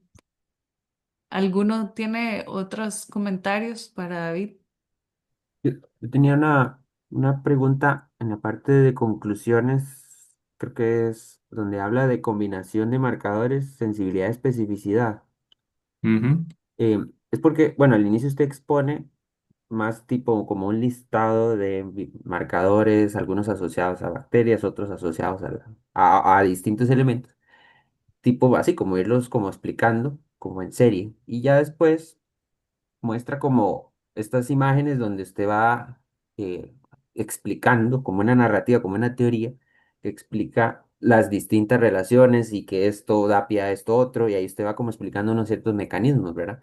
Entonces, yo cuando usted iba diciendo eso, yo iba pensando, ok, si yo tuviera unas mediciones en salida de todos estos marcadores, ¿qué hago yo con todas esas columnas, por decirlo así? Las sumo y hago una puntuación y ahí yo puedo calcular después sensibilidad, especificidad para tomar la decisión de si hay o no hay enfermedad periodontal. Ahora, pero esto otro que usted cuenta, que es tener mecanismos, ¿verdad? No sé, va más allá de como agarrar todos los marcadores y sumarlos en una columna final. Entonces, mi duda de un poco es cómo se podría aprovechar la información de de esa teoría que usted va contando de cómo se relacionan entre sí estos marcadores y no terminar haciendo una metodología que es como muy el estilo, juntarlo todo, combinar marcadores a punta de sumarlos y calcular una puntuación. Ok, vamos a ver. Sí, como decir, digamos, como estas relaciones, como sacar la concentración individual, por ejemplo, no Claro, es que sé, pensémoslo así, digamos que usted ajá, me pone a mí y me da la base de datos a mí y yo no sé nada, y no es, digamos, es que es así, yo no sé nada de este tema. Yo veo ok, columnas. Y digo, "Ye, yo aquí no sé, yo solo sé que hay una corona al final que me dice si hay o no hay enfermedad periodontal y me dicen que haga como una suerte de modelo que prediga ese resultado final, pero yo no sé absolutamente nada de microbiología, ni fisiopatología, ni de nada. Entonces yo podría poner, no sé, a un algoritmo de estos de Machine Learning o me pone a mí a combinar esto y yo al final lo que voy a hacer es sumarlos y ver ahí qué sale. Ahora, usted plantea aquí una serie de relaciones que hacen que uno diga, bueno, aquí no sería como nada más agarrar y sumar todo esto y después ver si esto predice o no predice, pero esa es como mi duda, si combinar estos biomarcadores se podría aprovechar estas relaciones, digamos, más causales, o si necesariamente combinar biomarcadores implica como sumarlos, así ok, sumarlos. sí, ahora ya me quedó claro. Mm. Yo lo que he visto, digamos, porque en algunos estudios de hecho lo utilizan, de hecho hay o sea, también se ha utilizado, por ejemplo, inteligencia artificial, ¿verdad? Justamente como para lo que es eh, uno mide varios biomarcadores, ¿verdad? Y entonces eventualmente hace como una interpretación según los niveles que se obtienen, ¿verdad? Em, es un poco como complicado decir cómo implementar tal vez las vías fisiopatológicas a la interpretación por el tema de que hay muchas formas en que se puede presentar la enfermedad, ¿verdad? Porque aquí yo lo digo como muy resumido, ¿verdad? Como periodontitis, gingivitis y periodontitis agresiva y crónica. Pero, por ejemplo, el tema de la periodontitis crónica, lo que pasa mucho es que justamente va a haber como una competencia o entre lo que es la inflamación y la antiinflamación. Entonces, no es como muy, en ese caso particular, no sería como muy fácil decir que, por ejemplo, las antiinflamatorias se encuentran, digamos que normales, y las proinflamatorias se encuentran también normales, digamos, como bajo esa línea de pensamiento. Bueno, aunque pensándolo así, también como que tendría sentido. Yo como lo he visto, normalmente lo hacen independiente del rol fisiopatológico. Digamos, como agarran la medición y, digamos, agarran 5 biomarcadores, digamos que 4 salieron elevados y uno salió normal y todos eran digamos, como proinflamatorios. Y entonces a partir de eso hacen una interpretación. Realmente, mm, para correlacionarlo con estas vías. Es que también hay otro tema y es que todo esto aquí yo lo pongo muy esquematizado, ¿verdad? Como que primero pasa esto y después pasa esto, pero todo esto como que se está dando al mismo tiempo, entonces también es difícil como decir, como, no sé, se me ocurre como por ejemplo, si pasara lineal, yo podría decir como, bueno, hoy el paciente empezó con síntomas y medimos los primeros, los proinflamatorios y salieron aumentados. Y en la semana que viene, entonces vamos a medirle los de quimiosinas y vamos a ver si aumentaron también, como para ir diciendo que la enfermedad va progresando o algo así. Entonces, pero como todo está en realidad sucediendo a la vez, como que yo siento que hacer la interpretación como secuencial no sería tan, como tan óptimo. Yo como lo he visto normalmente, como le digo, es que es a partir de simplemente las concentraciones independiente a la fisiopatología. La fisiopatología yo la veo más como una guía de, como de interpretación, ¿verdad? De, por ejemplo, si eventualmente quiero estudiar otro biomarcador, entonces yo ya me imagino que para una, si lo que quiero diferenciar es, por ejemplo, periodontitis agresiva, de fijo uno inflamatorio me va a servir. Ahora, si lo que quiero ver es periodontitis crónica o gingivitis, por ejemplo, para que sea más como fácil de visualizar, no voy a buscar tal vez uno óseo porque no lo voy a encontrar, lo voy a encontrar muy probablemente normal. Entonces, sí, o sea, yo siento como que lo más adecuado al final sí sería, o al menos de momento, sí se me ocurre como que nada más sería interpretación de concentraciones apartado, al menos de momento, del resto de los mecanismos fisiopatológicos. Más que todo por eso de que todo está pasando como simultáneamente y cosas aumentan, cosas disminuyen y así. Ok, ok. Sí, no, porque entonces ahí también es interesante pensar en que si uno tiene todas estas mediciones y están altamente asociadas de manera lineal o no lineal de alguna manera, puede ser que alguno de estos, un conjunto más reducido de biomarcadores pueda hacer el trabajo de todos juntos, o si todos aportan información distinta, de manera que para combinarlos no sería como reducirlos, sino utilizarlos todos, bajo la idea de que aportan información distinta. Pero bueno, eso más o menos como lo escucho que usted lo está contando, un poco sí están muchos de estos altamente asociados, ¿no? Sí, de hecho, ahora que menciona eso, recuerdo que, por ejemplo, había un tema que era con justamente lo de detección temprana, que por ejemplo, la interleuquina 1 beta sí se asociaba a la detección temprana. Y en ese mismo estudio estudiaban lo que son las metaloproteasas. Y la metaloproteasa, el problema no era, bueno, no detectaba, digamos, como detección temprana, o sea, como lesiones iniciales, pero sí era muy bueno como para detectar ya como el daño expandido, o sea, como un daño más grande, ¿verdad? Entonces, en ese sentido, digamos, por ejemplo, sí se podría relacionar de esa forma, ¿verdad? Diciendo como que la interleuquina 1 beta, por ejemplo, eh, en interpretación conjunta con una metaloproteasa, una nos puede decir como si está iniciando, ¿verdad? Y qué tan grande ha sido el daño por el otro lado con la otra, ¿verdad? La metaloproteasa.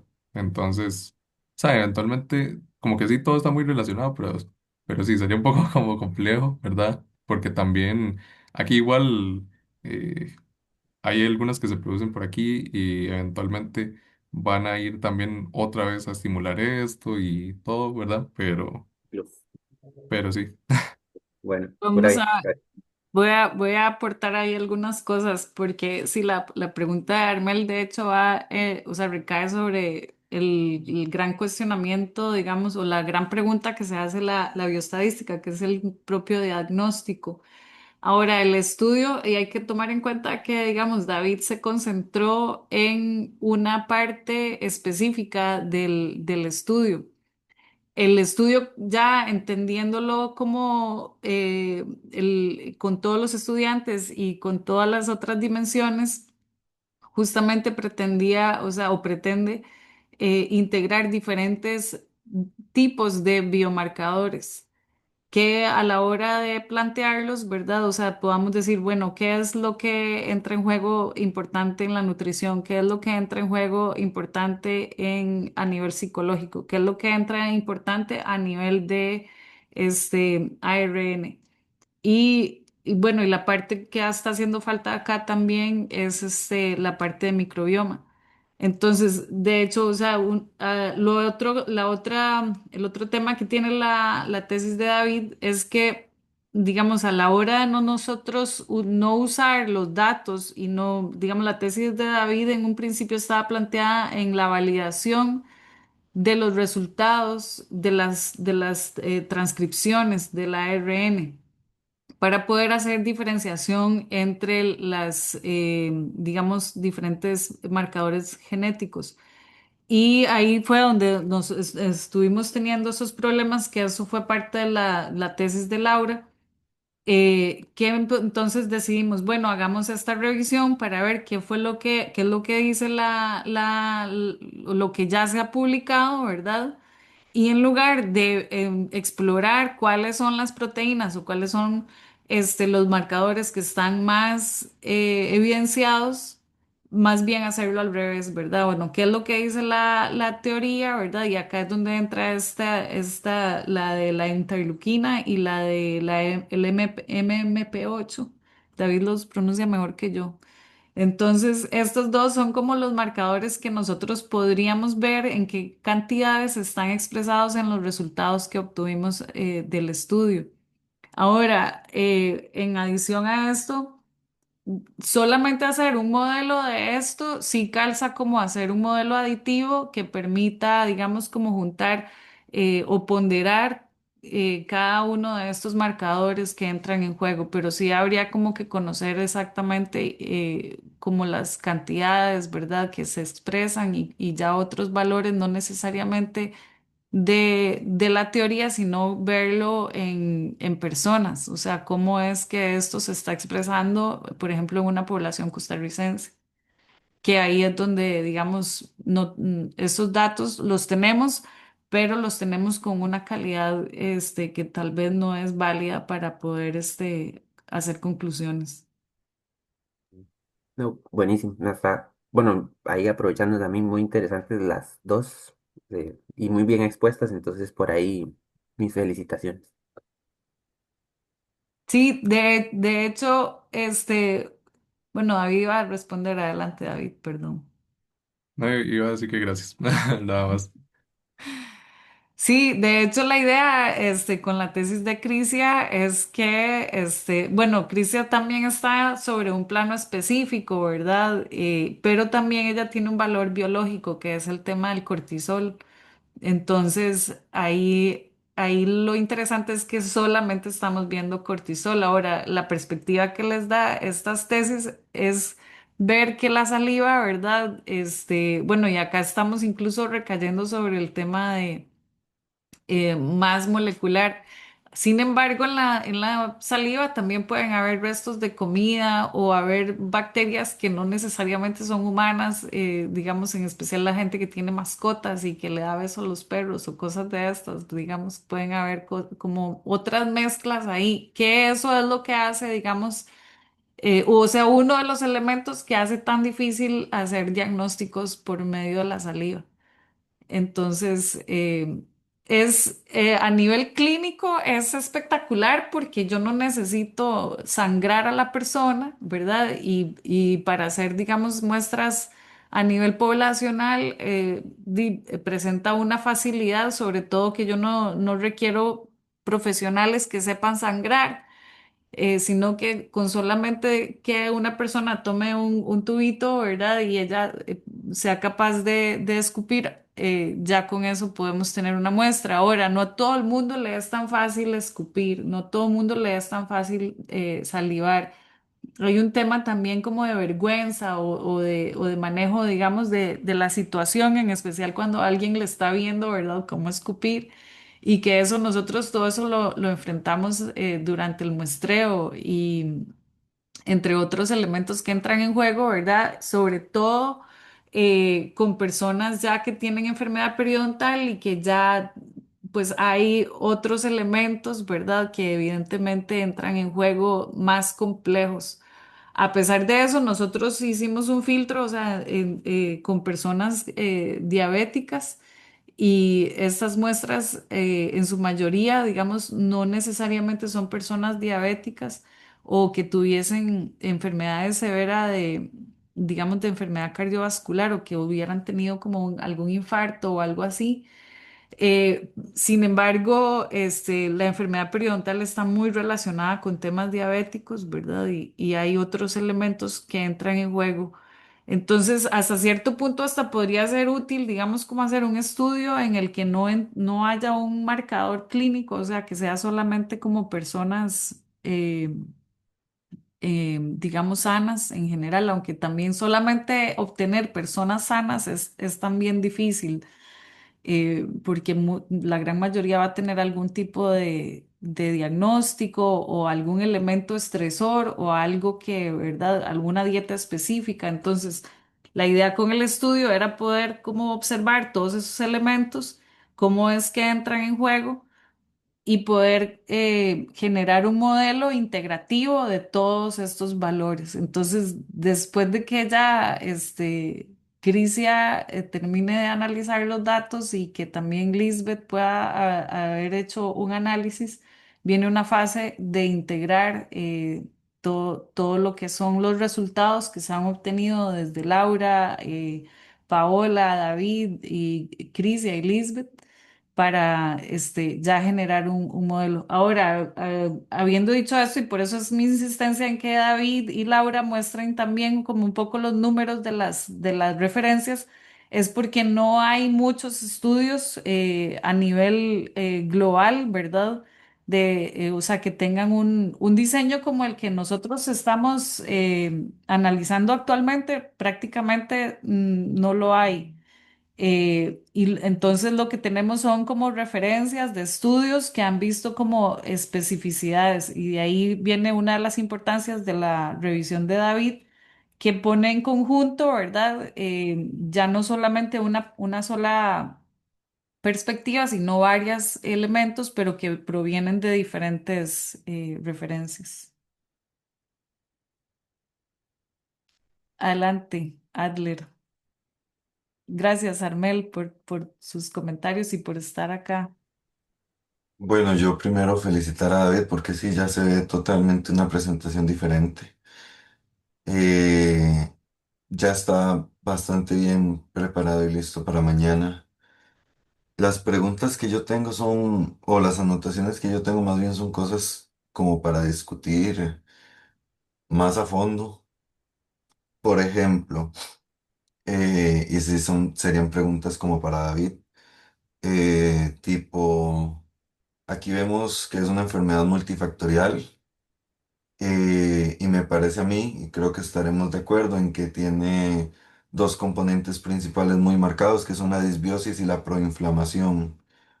Para usted, ¿cuál cree que es más importante y por qué? Ok. Em, Honestamente, yo pienso que es más relevante la proinflamación, porque por un lado, digamos, el tema de la disbiosis, bueno, esto también se relaciona un poco como a lo que son el tratamiento justamente de la enfermedad, de lo cual en realidad esto no está, digamos, como inmerso en este trabajo, ¿verdad? Pero mucho del tratamiento involucra lo que son limpiezas bucales bastante profundas y, bueno, dependiendo del caso, ¿verdad?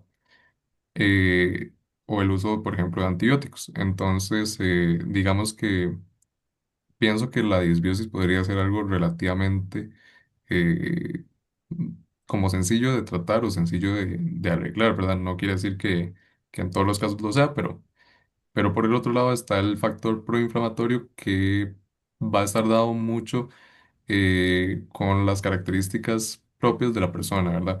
Ya sea que tenga un sistema inmune hiperreactivo, ¿verdad? Ya sea que no sea un tema de que, por ejemplo, ya en el caso de la periodontitis, que no es reversible, ¿verdad? Que su sistema inmune tenga algún defecto para resolver esa inflamación, esa injuria, digo, ¿verdad? Y que por lo mismo se mantenga en una inflamación constante. Eh, Mismamente está el tema de otras comorbilidades, como puede ser, por ejemplo, no sé, la diabetes o la obesidad, que son justamente factores que predisponen a la periodontitis y que a su vez también la periodontitis eh, puede tener un poco asociado a lo que es el empeoramiento de esos estados, ¿verdad? Y justamente son enfermedades que se caracterizan por estar en un constante estado proinflamatorio. Entonces, en realidad, yo siento que la disbiosis, digamos que es como yo lo veo como que la disbiosis es el gatillo, como lo que inicia justamente toda la patología, pero ya la inflamación es lo que lo perpetúa y lo que prácticamente, si no se resuelve, porque incluso la disbiosis se puede resolver, pero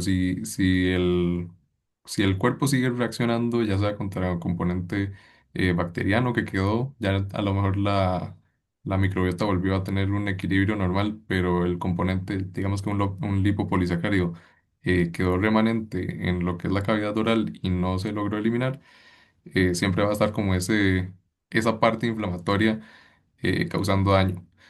Entonces, sí, para mí, yo lo veo de esa forma, ¿verdad? Que la disbiosis es como lo que lo inicia, pero ya el estado proinflamatorio es lo que lo perpetúa y lo que eventualmente puede hacerlo llevar a condiciones más severas. Muy bien. A Súper. mí me parece un poco más importante la disbiosis como causal, pero sí, la proinflamación es agravante. En esa misma línea, todos los marcadores proinflamatorios en realidad no son absolutamente nada específicos. Eh, ¿Cómo resolvería este el tema de un diagnóstico diferencial? Ok. Diagnóstico diferencial como con respecto a cualquier otra patología Por ejemplo, o ¿cuál podría ser un diagnóstico diferencial? Que no sea gingivitis o periodontitis, periodontitis. Ok. o sea, que no sean los que ya vimos. Ok. Eh, bueno, se me ocurre, por ejemplo, entre diagnósticos diferenciales podría ser, por ejemplo, una glositis o, por ejemplo, un síndrome de Sjögren, en donde justamente están afectados digamos, mucho de las glándulas, ¿verdad? Em, Y en todos estos tenemos una proinflamación. exactamente. Entonces, Y, ¿cómo resolvemos el tema del diagnóstico diferencial? ujú.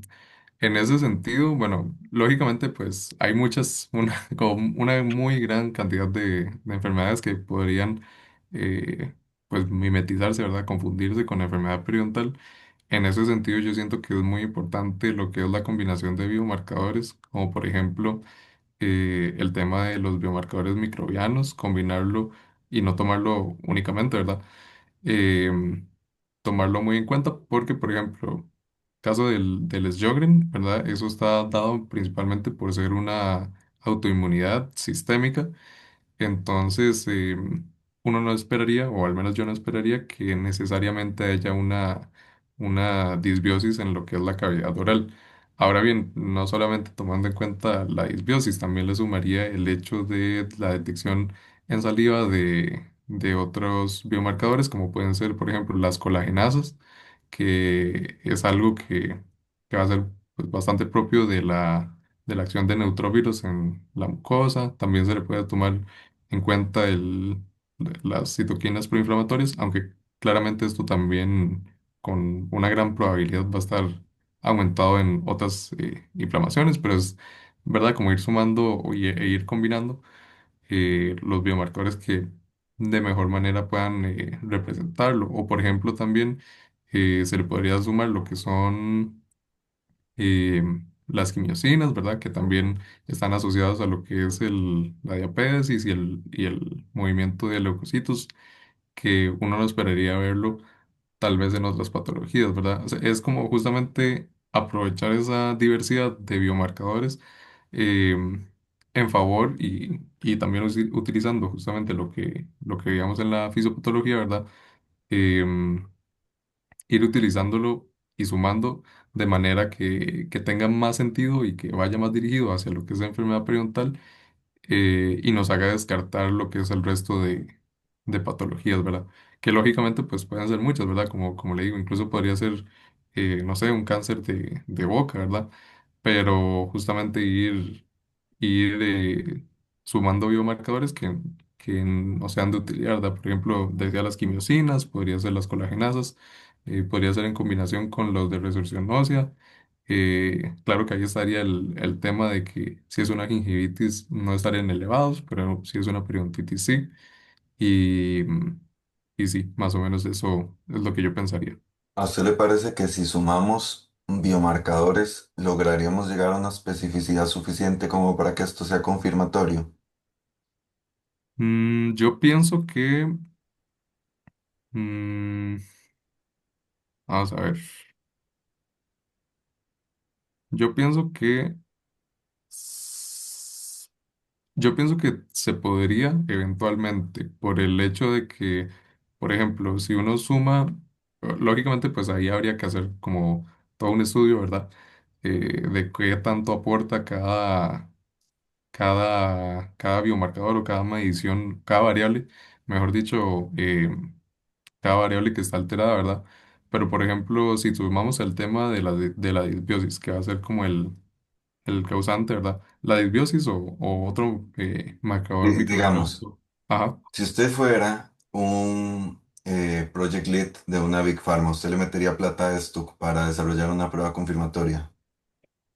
para desarrollar una prueba confirmatoria, yo pienso que sí valdría la pena porque eventualmente se podría lograr un diagnóstico de, digamos, apuntando a gran cantidad de personas. Piense cuál es su eh, gol estándar. ajá, sí, las mediciones clínicas. ¿Usted cree que esto podría sustituir a un diagnóstico odontológico? Siendo que todo lo preinflamatorio es extremadamente inespecífico. Mm, Bueno, de hecho yo le agregaría, digamos, no solamente la especificidad de la saliva, sino también tomar en cuenta marcadores a nivel clínico, o sea, otras cosas, pero que no necesariamente involucren al odontólogo. Puede ser preguntando como temas de dieta. Sí, sí, no, yo lo que quería, evidentemente yo sé que está pesado. No, no, Eh, le estaba aportando algo. no, no, yo lo que quería era que tratara de pensar que aquí todo es súper inespecífico y lo que discutimos el viernes es, no estamos buscando una prueba confirmatoria, estamos buscando una prueba de tamizaje y la diferencia conceptual es diametralmente diferente. ok, ok. Sí, o sea, Porque imagínese la cantidad de plata que hay que meterle a esto para obtener datos, para entrenar modelos, para hacer machine learning, para ampliar a genética, para ampliar a disbiosis, para ampliar a todo lo que se tiene que ampliar, en la inversión que habría que hacerle para sustituir que la persona no vaya a una cita odontológica. claro, sí. De hecho, la respuesta que usted dio en función de que habría que generar otro estudio para poder parametrizarlo, esa respuesta está bien. O sea, Ujú. el tema Sí, es sí, sí, sí. o sea, en base a a la tesis suya se pueden tener indicios de cómo puede generarse ese nuevo estudio, pero no necesariamente sabemos cuál va a ser la especificidad y la sensibilidad. Sí, el tema es que la importancia clínica aquí siempre va a ser detectar a los pacientes antes que desarrollen la enfermedad. Ajá. Porque una vez desarrollada, esto simplemente es aislar los pacientes que van más graves para desviarlos a odontología. Pero esto que pueda ser confirmatorio, uff, difícil. O más bien al revés, de que en en odontología los refieran a otras especialidades porque más bien es un marcador de otras cosas. Ujú. O sea, Sí, sí, que el tiene hecho que de pensar en diagnósticos diferenciales. Ajá.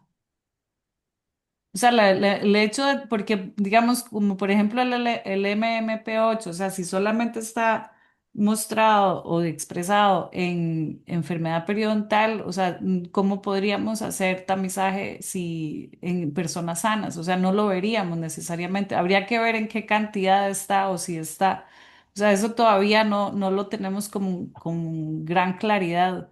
Entonces, ahora, pero sí, un odontólogo a la hora de ver indicios de enfermedad periodontal podría ser un predictor o un elemento. Ahora, a mí no me gusta usar el tema de predecir, ¿verdad? Eso ahora lo mencionó Armel, pero no necesariamente acá estamos tratando de predecir, sino que de observar elementos que si los observamos de manera efectiva, podemos hacer transformación o podemos hacer cambios en la salud de la persona.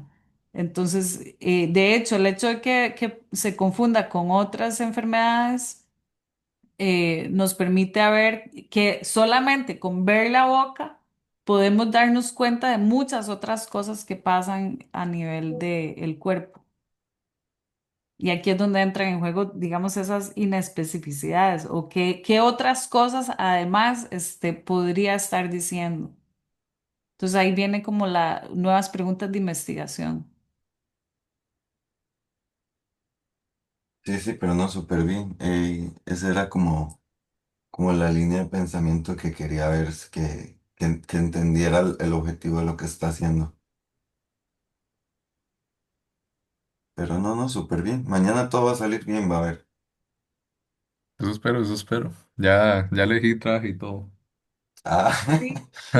¿de qué color va? Para no ir igual.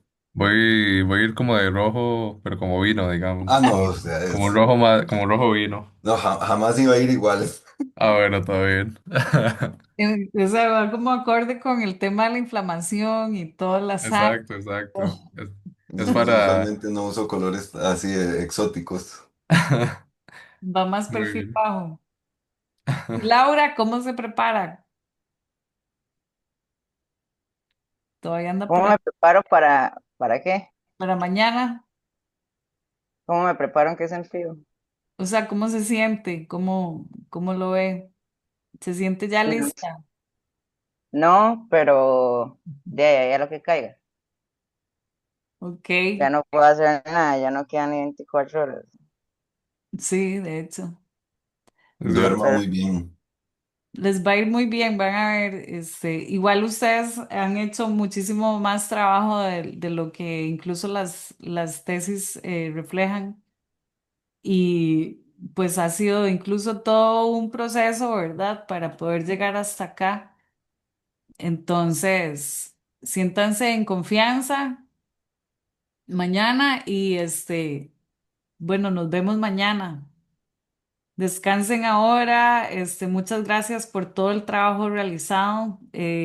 Yo sé que no ha sido nada fácil y por eso di mis felicitaciones por haber llegado a este punto y por haber logrado compilar todo el trabajo, la presentación y la tesis.